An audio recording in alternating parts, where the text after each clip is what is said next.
Dear students of class 12, আমি তোমাদের আজকে ইন্টিগ্রালস অফ স্পেশাল ফাংশনস অনেকগুলো পার্ট করলাম। আমার ইচ্ছা আছে যে 20টা পর্যন্ত করবো আর কি, তো তার 18 নম্বরটা আজকে শুরু করলাম। ইন্টিগ্রালস অফ স্পেশাল ফাংশনস তোমার পার্ট 18তে চলে আসলাম। এখানে দীর্ঘ উত্তরধর্মী একটা অঙ্ক, 7 নম্বর অঙ্কটা। নম্বরগুলো কিন্তু একটু এদিক ওদিক হেরফের হতে পারে, তোমাদের বইয়ে একটু মিলিয়ে দেখবে, কিন্তু আমার বইয়ের সঙ্গে তোমাদের বইটা নাও মিলতে পারে। তাহলে দীর্ঘ উত্তরধর্মী 7 নম্বর, এটা কিন্তু দীর্ঘ উত্তরধর্মী বলছি আমি। আর আমি লিখলাম না এখানে, অঙ্কটাও লিখবো না। অঙ্কটা না লিখে একদম অঙ্কটা শুরুই করে দিলাম আমি। ধরি আই ইজিক্যাল টু ইন্টিগ্রেশন এখানে আছে cos x plus 2 sin x, cos x plus 2 sin x আর ডিভাইডেড বাই 3 cos x আর প্লাস হচ্ছে 4 sin x, তারপরে আছে dx। এইবার এই সমস্ত অঙ্কগুলো, এই সমস্ত অঙ্ক প্যাটার্নটা কিন্তু যখন আমি থিওরি আলোচনা করি তখন বারবারই বলে দিয়েছিলাম যে এই যে উপরের অংশটা আছে, মানে লবটা আছে, লবটাকে আমরা কী করবো, লবটাকে আমরা 2টা অংশে বিভক্ত করব। একটা অংশে ঠিক এই জিনিসটাই আসবে, আর একটা অংশে আসবে এইটারই ডেরিভেটিভটা, এই যে নিচেরটা, অর্থাৎ তোমার হরের। তাহলে উপরে কি আসবে, পুরো হরটা একবার আসবে, পুরো হর আসবে, একটা অংশে আসবে পুরো হরটাই, একদম এই এই এই জিনিসটাই আসবে একটা অংশে। আর প্লাস আসুক মাইনাস আসুক, তারপরে পরের অংশটাতে আসবে এইটারই ডেরিভেটিভটা। তাহলে এটার ডেরিভেটিভ কী হবে, -3 sin x plus 4 cos x, এইরকম আসবে। আর একটা অংশে কী আসবে, পুরোপুরি এই জিনিসটাই আসবে, 3 cos x plus 4 sin x। তারপরে আমরা কি করে দেবো, এই প্রথম অংশ বাই এটা, দ্বিতীয় অংশ বাই এটা, মাঝখানে প্লাস থাকলে প্লাস চিহ্ন, মাইনাস থাকলে মাইনাস চিহ্ন, দুটো অংশে বিভক্ত হয়ে যাবে, অঙ্কটা হয়ে যাবে। তাহলে সেটা এখন এমনিতে তো হবে না, মুখে তো কখনোই এটা করা যাবেই না, একদম করা যাবে না। কারণ কি, কারণ হচ্ছে এখানে এই যে তোমার এই যে উপরে যে এই অংশটা আসবে তার সঙ্গে একটা কনস্ট্যান্ট থাকবেই, গুণ হয়, একটা কনস্ট্যান্ট গুণ না হলে হবে না, কারণ তা না হলে এটা ব্যালেন্স হয়ে এইটা হতে পারে না আর কি। মানে এই যে 2টা অংশে বিভক্ত করে দিচ্ছি, যখনই আমি আবার 2টা অংশকে এক করে দেবো তখন এই জিনিসটাই আসবে, এই যে cos x plus 2 sin x আসবে। কাজেই বিষয়টা অত সহজ নয় যে মুখে হয়ে যাবে। তাহলে সেই জন্যই আমরা এই অঙ্কগুলো করার জন্যে, যদি খুব সোজা হয়ে থাকে কখনো, তাহলে মুখে করে দিতে পারো। হ্যাঁ, তাহলে আবার ধরি, আবার ধরি কি, এবার কিন্তু ইন্টিগ্র্যান্ডটা লিখবো শুধু না, তোমার লিখবো ওই তোমার কি cos x প্লাস 2 sin xটাকে লিখবো, মানে ইয়েটাকে লিখবো, তোমার লবটাকে লিখবো। তাহলে cos x plus 2 sin x equal two L into, এই যে কনস্ট্যান্টগুলো, এই যে এল এম করে আগে ধরছি, এল ইন্টু কি 3 cos x, L into 3 cos x plus 4 sin x plus m into ddx of 3 cos x plus 4 sin x, sin xটা কিন্তু নিচের দিকে লিখে দিলাম, একটু বুঝে নিও আর কি। তাহলে implies that cos x plus 2 sin x equal two, এটা গুণ করে দিতে পারো, নাহলে পরে গুণ করে দাও, এল ইন্টু থাক, পরে গুণ করলেও হবে, 3 cos x plus 4 sin x, আর এইখানে প্লাস এম ইন্টু কী হবে, -3 sin x আর 4 প্লাস 4 cos x এইরকম দাঁড়ালো আর কি। এবার এটাকে একটা অভেদ হিসেবে ধরবো, অভেদ হিসেবে ধরে একদম তোমার কি করব, তোমার সহগ তুলনা করব, কার cos x এর এবং sin x এর সহগ তুলনা করব। তাহলে এখানে আমাকে এক কাজ করতে হবে, cos x আলাদা করে রাখলে তো হবে না। তাহলে লেখো, এটা হয়ে গেল এল না 3l into cos x, 3l into cos x, এটা হয়ে গেল 4l ইন্টু হচ্ছে sin x সাইন এক্স, আর এইখানে হবে -3m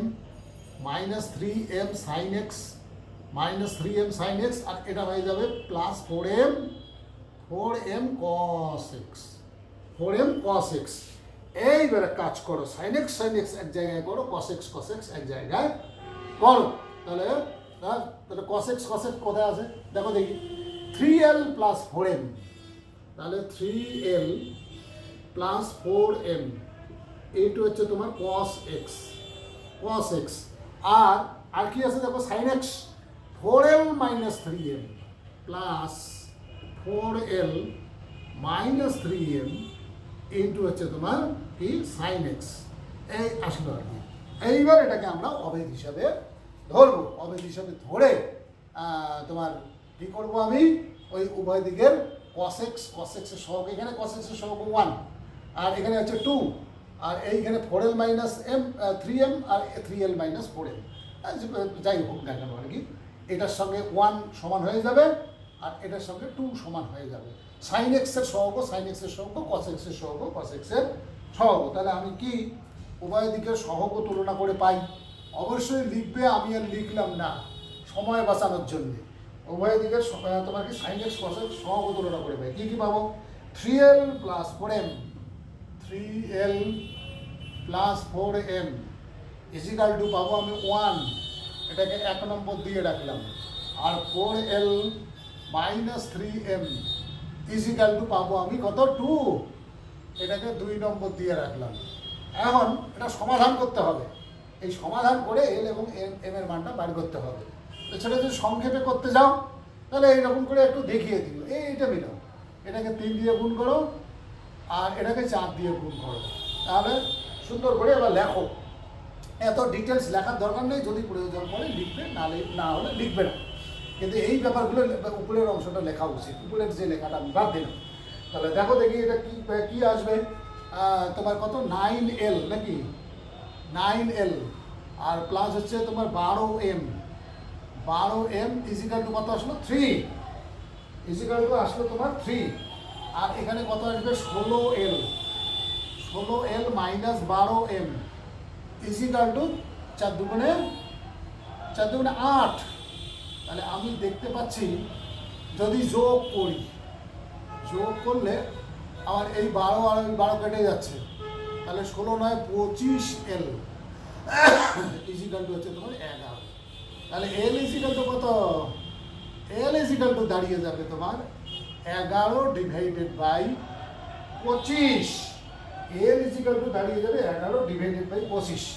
এইবার এক থেকেই সোজা হবে, এক থেকে কি পাবো দেখো, বসিয়ে দাও, এল এর মান কত, এল এর মান হচ্ছে তোমার 11/25, তাহলে 33/25, 33/25 প্লাস হলো তোমার 4m ইজিক্যাল টু 1।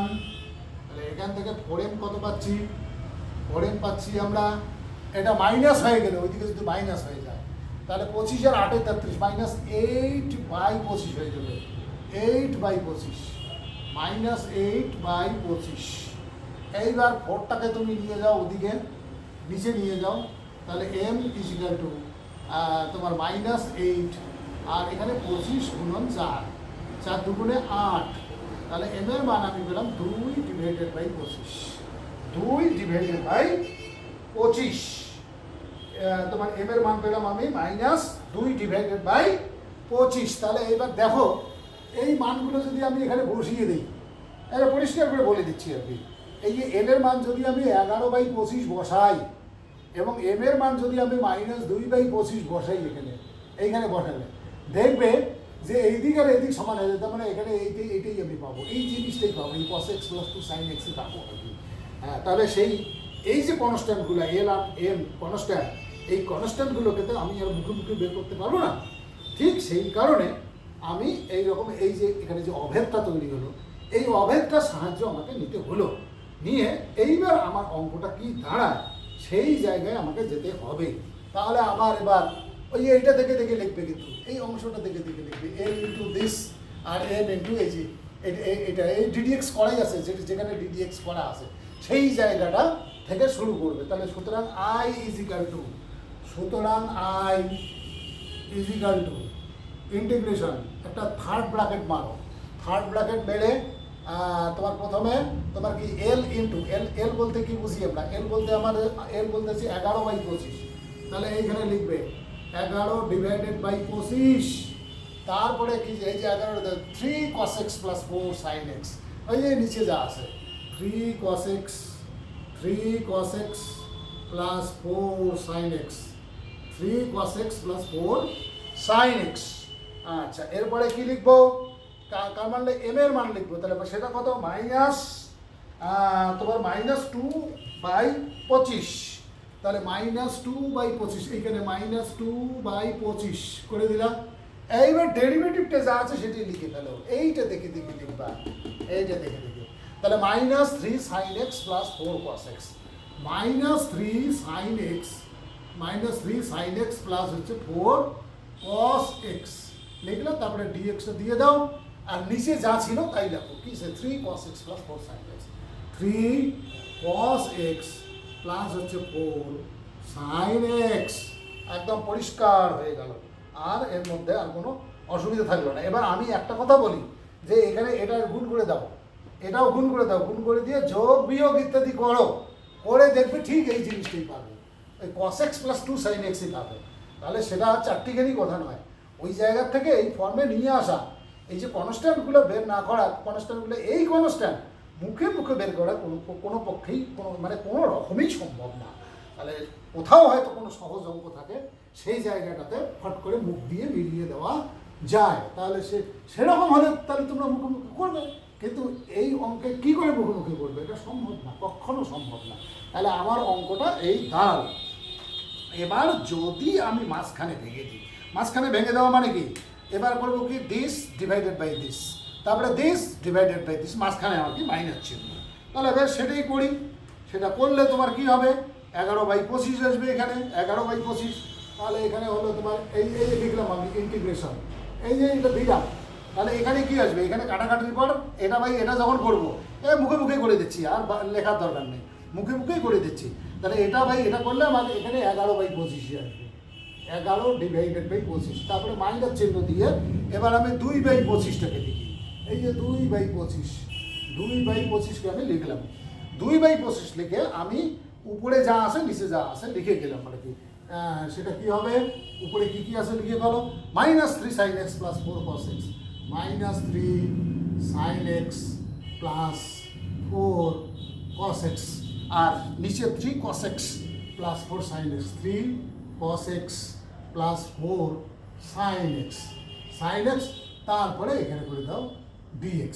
এইবার আমি ডিস্ট্রিবিউশন করে দিই, 11/25 ভিতরে থাকবে না, 11/25 বাইরে চলে আসবে, হ্যাঁ, তারপরে ইন্টিগ্রেশন এই যে ডিএক্সটা করে দাও, ডিএক্স, আর এইখানে 2/25 এটাও ভিতরে থাকবে না, 2 ডিভাইডেড বাই 25, আর ইন্টিগ্রেশন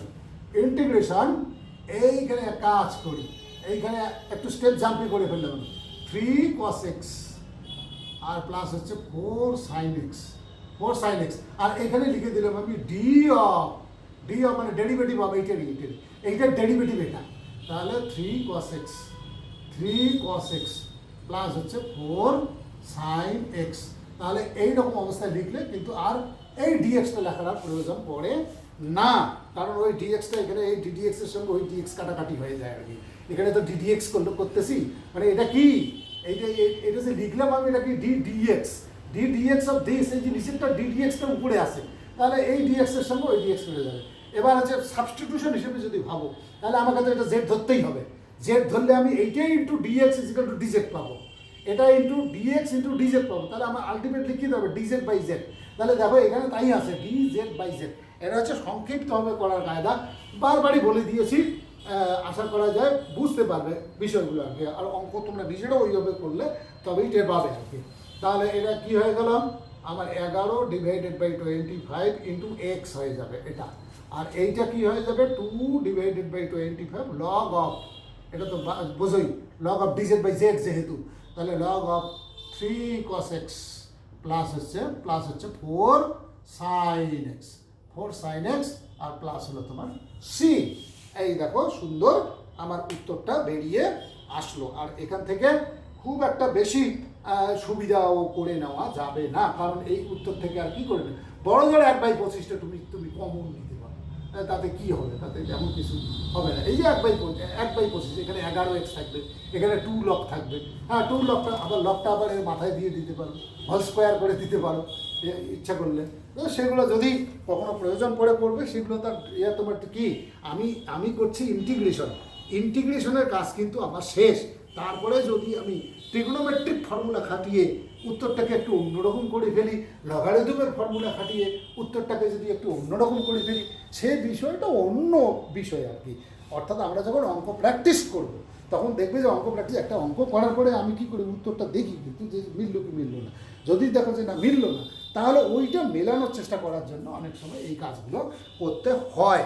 তো সেটা প্র্যাকটিসের সময় ঠিকই আছে, পরীক্ষার খাতায় কোনো ব্যাপার নাই এগুলোর আর কি। তাহলে আমি চলে গেলাম এবার পরের অঙ্ক, কারণ কথা বলে সময় নষ্ট করাটা বোধহয় ঠিক হবে না। পরের অঙ্কটা কি বলছে, লিখে নেই।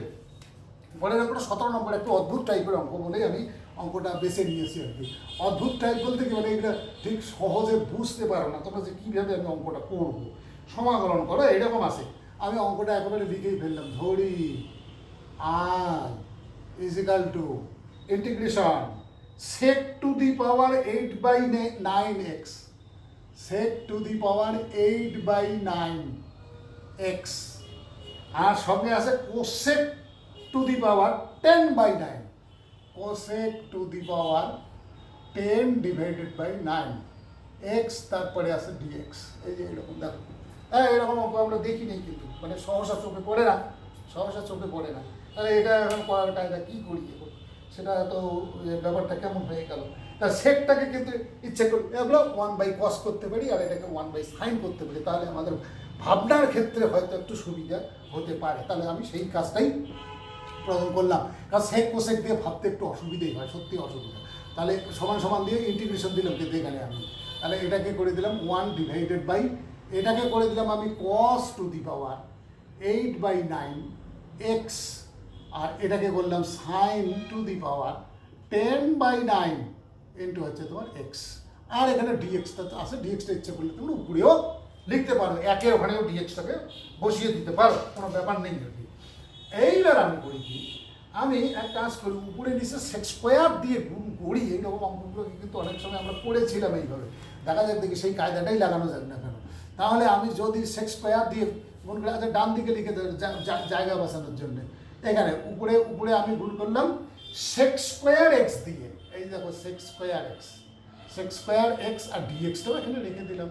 তাহলে সেক স্কোয়ার এক্স দিয়ে তোমার গুণ করলে সেক স্কোয়ার মানে 1/cos স্কোয়ার, তাহলে আমি এখানে লিখতে পারি cos to the power কত 8/9, লিখতে গিয়েও বড্ড অসুবিধা হয়।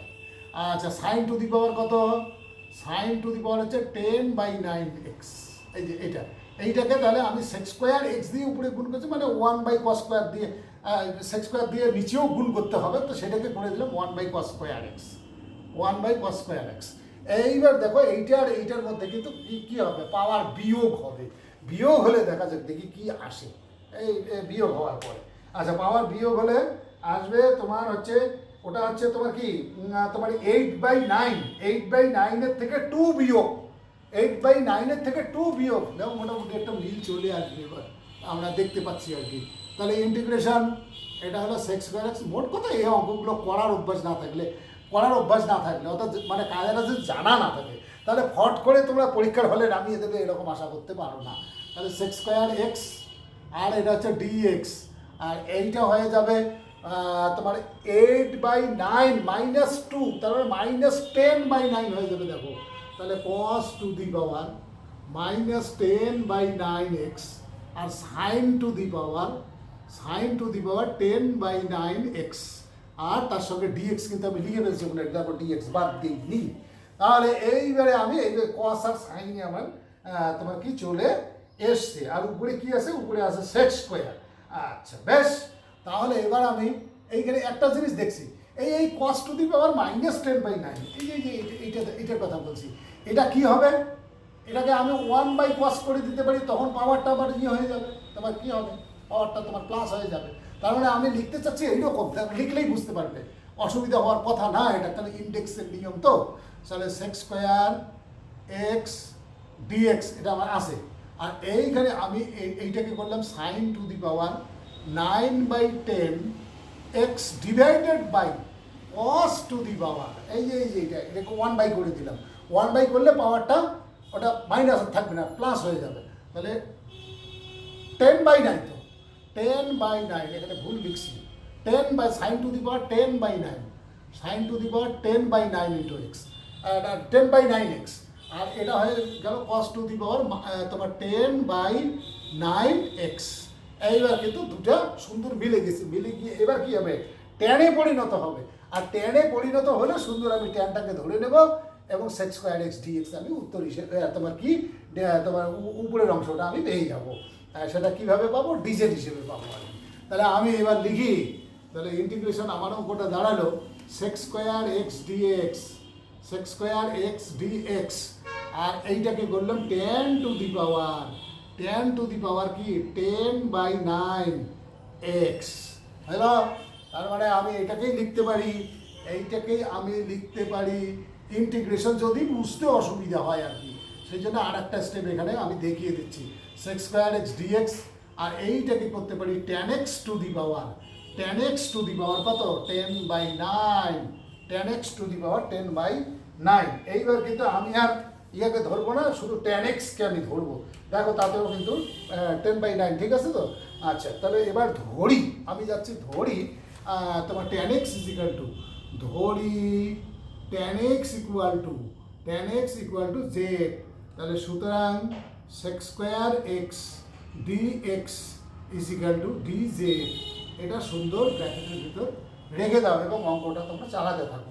এইবার কি দাঁড়াবে দেখো দেখি, এটার পরিবর্তে ডিজেড আর নিচে হচ্ছে জেড টু দি পাওয়ার 10/9। তাহলে সমান সমান অঙ্কটা আমার দাঁড়ালো dz divided by Z to the power 10/9। এইরকম দাঁড়ালো। এইটাকে আবার আমি লিখতে পারি integration z to the power -10/9, -10/9, আর তার সঙ্গে হচ্ছে তোমার ডিজেড। এইবার আশা করা যায় আর তোমাদের অসুবিধা না হওয়ারই কথা। অর্থাৎ প্রথম দিকে অঙ্কটা মেলানোই হচ্ছে একটু কঠিন জিনিস। আর বারবারই বলতেছি যে এই সমস্ত অঙ্ক করার অভ্যাস না থাকলে, অর্থাৎ যদি তোমার টেকনিকটা জানা থাকে, এই অঙ্কটা এইভাবে হয়, এইরকম বিষয়টা যদি তোমাদের নলেজের মধ্যে না থাকে, তাহলে হঠাৎ করে পরীক্ষার হলে নতুন একটা অঙ্ক দেখে আমি করে ফেলছি, এরকম ঘটনা বেশি একটু ব্যতিক্রমী হয়ে যাবে আর কি বিষয়টা। তাহলে এবার আমি চলে যাবো ইন্টিগ্রেশন, ওটা করবো। তাহলে এটা কী হবে, ইন্টিগ্রেশনের ফর্মুলা অনুযায়ী তোমার জেড টু দি পাওয়ার -10/9, তোমার কী হবে, উপরে হবে জেড টু দি পাওয়ার -10/9 আর প্লাস হলো 1, নিচে -10/9, এটা মাইনাস কিন্তু দিলাম, -10/9 আর প্লাস হলো 1, আর প্লাস হলো তোমার কত সি। এইবার দেখো এইটা কত হয়, এইটা হয়ে যাচ্ছে তোমাদের কত -1/9। তাহলে এটা হয়ে গেল তোমার z to the power, z to the power -1/9 আর নিচে হলো -1/9 প্লাস হলো সি। এই -1/9 তো 9টা উপরে উঠে যাবে। তাহলে -9 তোমার ডিভাইডেড বাই, আর এটা প্লাস করতে গেলে এই পাওয়ারটা এইটাকে নিচে নিয়ে আসো আর 9কে উপরে নিয়ে যাও। তাহলে 9 হচ্ছে -9 আর এইটাকে করে দাও তোমার কি 1 divided by Z to the power 1/9, Z to the power 1/9 আর প্লাস হলো সি, প্লাস সিটা তো আসেই। আচ্ছা, এইবার তোমার এইটাকে করো, তাহলে মাইনাস কত হবে, মাইনাস এবার তোমার জেটের মানটা বসিয়ে দাও। জেটের মানটা বসালে হবে তোমার উপরে থাকবে -9, ওটা উপরে থাকবে, মাইনাস চিহ্ন সামনে দিয়েছি। তাহলে 9 divided by 10 to the power 19x, 10 to the power 1/9x আর প্লাস হলো সি। ইচ্ছা করলে এটাকে আমরা কটে পরিণত করতে পারি, আর সেটা করতে পারলেই তোমার অঙ্কটা হয়ে গেছে, অঙ্ক হয়ে গেছে, এখানেই হয়ে গেছে। তাহলে -9 আর এটাকে করবো আমি cot to the power 1/9x আর প্লাস হলো তোমার সি। তাহলে দেখো অঙ্কটা কত ক্যারিয়েসার করে করতে হলো। পরের দিকে যদিও একটু সোজা হলো, প্রথম দিকটাই হচ্ছে তোমার ওই তোমার তৈরি করে নেওয়াটাই হচ্ছে অঙ্কটার বিশাল ব্যাপার। কিন্তু আসলে এটা ওই যে তোমার থিওরি যখন পড়ি তখন দেখবে সেক কোসেকের কিছু অঙ্ক ছিল, সেই টাইপেরই কিন্তু অঙ্ক, কিন্তু এমনভাবে দিয়েছে যে এটাকে বুঝে নেওয়া সত্যি খুব কঠিন। যাই হোক, আমি integrals of special function part 18-এর পাঠদান আজকেই শেষ করলাম। আরও হয়তো তোমার 18 তো 20টা পূরণ করবো, মানে 2টা ক্লাস আর এখান থেকে নেব, নিয়ে আমি তোমার হচ্ছে ডেফিনিট ইন্টিগ্রেশনে চলে যাব।